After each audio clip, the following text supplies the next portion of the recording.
దిక్కు పెద్దపల్లికి సంబంధించి మంతని ముత్తారం మరి ఇక్కడ కమాన్పూర్ అదేవిధంగా రామగిరికి సంబంధించిన ఒక బీసీ లీడర్ కు ఇక్కడ ఏదైతే కార్పొరేషన్ పదవి వరించబోతా ఉన్నది ఆయననే కాబోయే మరి ఎమ్మెల్యే అభ్యర్థి కాంగ్రెస్ తరఫున చెప్పి పెద్ద ఎత్తున ప్రచారం సాగుతా ఉన్నది. మరి చూసుకున్నట్టయితే బీసీ అభ్యర్థి ఎందుకు మరి మాకు కూడా కావాలని చెప్పి మరి ఇక్కడ అనేక మంది ఆశావాహులు కూడా ఉన్నట్టు తెలుస్తా ఉన్నది. ఒకవైపు బీసీల నుంచి కూడా మరి ఇక్కడ ముగ్గురు పోటీ పడతా ఉన్నారు.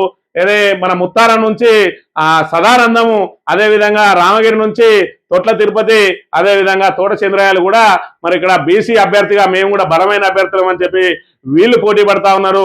మంత నుంచి చూసుకున్నట్టయితే రాజకీయ అరంగేట్రం చేసినటువంటి మొన్ననే మున్సిపల్ ఎన్నికల్లో రాజకీయ అరంగేట్రం చేసిండు.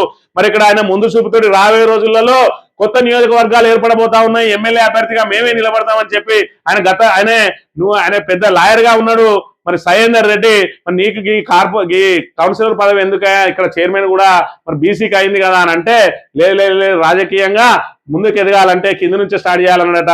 మరి ఆయనకు ఇప్పుడు ఇది అంది వచ్చే అవకాశమా? మరి కొత్త నియోజకవర్గాలు పెరుగుతున్న వేళ రెడ్డిగా నాకు అవకాశం ఇవ్వని చెప్పి ఆయన కూడా కోరే అవకాశం ఉన్నదా? దానికోసం మరి ఇప్పుడే కార్పొరేషన్ పదవిపై బీసీలకే కాదు మాకు కావాలని చెప్పి కొట్లాడుతాడా? ఆయన కూడా లైన్ లో ఉన్నాడు. మరి ఇక్కడ నుంచి చూసుకున్నట్టయితే కమాన్పూర్ లో సీనియర్ లీడర్లు ఇద్దరు ఉన్నారు. ఒక ఆయనే మరి ఇక్కడ ఏదైతే ఆ వైశ్య కమ్యూనిటీ నుంచి ఉన్నాడు, ఆయన తండ్రి కాలం నుంచి కూడా వాళ్ళ తల్లిదండ్రులు వాళ్ళ కుటుంబం అంతా కూడా కాంగ్రెస్ విధేయులే.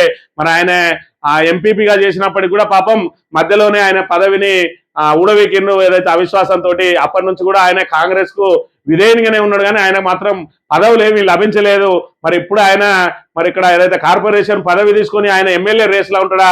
ఈ మధ్య కోమట్లకు కూడా చాలా తక్కువ ప్రాతినిధ్యం ఉన్నది వైశ్యులకు, కాబట్టి మరి వైశ్య కోటాలో ఆయన కూడా మరి ఇక్కడ ఎమ్మెల్యే రేసులో నిలబడతాడా అని చెప్పి మరి అనుమానాలు వ్యక్తమవుతున్నాయి. అదేవిధంగా బలమైన సామాజిక వర్గం నుంచి ఏదైతే భాస్కర్ రావు ఆయన కూడా మరి ఏదైతే ఆయన సర్పంచ్ గా చేసిండు, అదేవిధంగా సింగిల్ విండో చైర్మన్ గా మరి చేసిండు. మరి ఇక్కడ ఆయన కూడా ఆశావాహుల లిస్టులో ఉన్నాడట. మరి ఇక్కడ బలమైన సామాజిక వర్గం నుంచి ఉంటేనే మరి ఆ బీసీ అభ్యర్థిని కొడతాం, కాబట్టి మేము కూడా కార్పొరేషన్ చైర్మన్ గా ఉండి ఈ 2 సంవత్సరాలలో పార్టీని బలోపేతం చేసి నేను కూడా ఎమ్మెల్యేగా నిలబడాలనే ఆశతోటి ఉన్నాడని చెప్పి మరి ఇక్కడ వార్తలు వెలువడుతున్నాయి.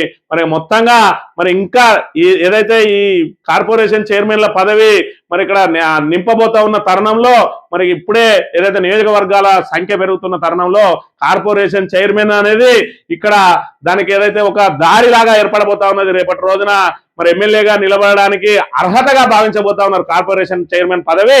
మరి ఎమ్మెల్యే అభ్యర్థికి అర్హతగా భావించబోతా ఉన్నారు, కాబట్టి కార్పొరేషన్ చైర్మన్ పదవుల కోసం ఇక్కడ అలజడి మొదలైంది అధికార పార్టీలో. కాకపోతే మరి దుద్దిల్ల శ్రీధర్ అవతల కొత్త నియోజకవర్గంలో పోటీ చేయడం మరి ఖాయమవుతూ ఉన్నది, కాబట్టి ఇక్కడి నుంచి తన వారసునిగా ఎవరిని ఎంపిక చేయబోతా ఉన్నాడో మరి సూచాయగా ఎవరినైతే కార్పొరేషన్ చైర్మన్ పదవి వరిస్తుందో ఆయనే ఆటోమేటిక్ గా ఆయన వారసునిగా ఉండబోతాడు అని చెప్పి మరి ఇక్కడ విశ్లేషణాత్మకమైనటువంటి కథనాన్ని ప్రచురించింది స్పాట్ వాయిస్. మరి దీన్ని రాబోయే రోజులలో రాజకీయాలు ఎలా ఉండబోతాయో, మరి బీసీ అభ్యర్థిని వరిస్తుందా, మరి లేదంటే ఇటు కోమటి అటు రెడ్డి ఇటు రావులు కూడా వేచి చూస్తా ఉన్నారు. మరి ఇక్కడ బీసీల నుంచి ఇటు యాదవ కమ్యూనిటీ, అటు ముదిరాజ్ కమ్యూనిటీ, ఇటు కాపు కమ్యూనిటీ, మరి ఈ మూడు కమ్యూనిటీలు కూడా ఎదురు చూస్తా ఉన్నాయి. మొత్తంగా ఎవరిని ఈ పదవి వరించబోతా ఉన్నదో, ఎవరు మరి రేపటి రోజున ఎమ్మెల్యే బెర్త్కు మరి ఇక్కడ దారిని సుగమం చేసుకోబోతా ఉన్నారో వేచి చూడాలి.